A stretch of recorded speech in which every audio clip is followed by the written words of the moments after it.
clima de bandeira branca continua entre Fernando Haddad, o ministro da Fazenda, e Roberto Campos Neto, presidente do Banco Central. O ministro da Fazenda e o presidente do Banco Central voltaram a se reunir nesta sexta-feira.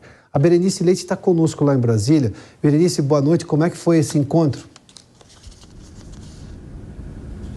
Oi, Pioto. Boa noite para você, para todos da nossa audiência. Esse encontro foi hoje na Índia, durante a reunião do G20, onde se encontram aí os representantes dos 20 maiores economias do mundo e também da União Europeia. Bom, eles inclusive almoçaram juntos, o ministro da Fazenda, Fernando Haddad, e o presidente do Banco Central, Roberto Campos Neto. Um almoço e também temos imagens de uma conversa informal entre eles e também a ministra também da Fazenda, no caso, só que da Europa. Bom, esse encontro havia inclusive uma expectativa, até porque Fernando Haddad, ele deve assumir o comando do G20 agora no mês de dezembro, e o tom do discurso dele foi mais diplomático do que econômico. Aqui havia até uma expectativa, nos bastidores políticos do PT esperavam um discurso de Haddad mais alfinetador sobre a questão da taxa de juros, mas isso não aconteceu. Ele generalizou, falou mais na questão da taxa de juros, da preocupação dele com os países mais pobres, só que no sentido em que todos os países, principalmente os mais pobres, estão penando com altas taxas de juros.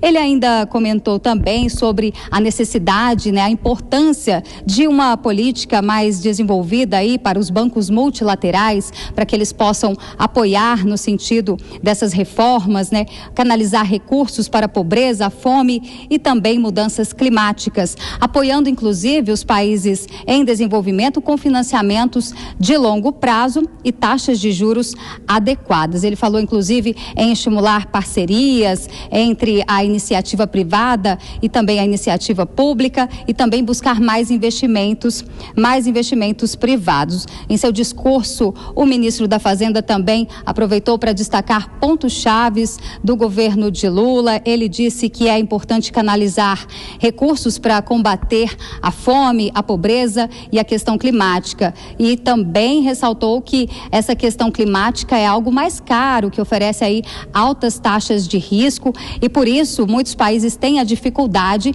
de cumprir a meta que é estabelecida anualmente nesse encontro, essa meta que é de redução de emissão de gás carbono.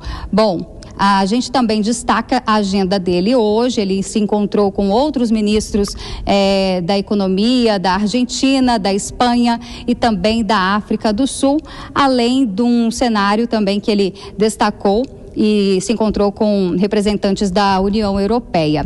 Amanhã a previsão é que Haddad retorne, assim como também o presidente do Banco Central.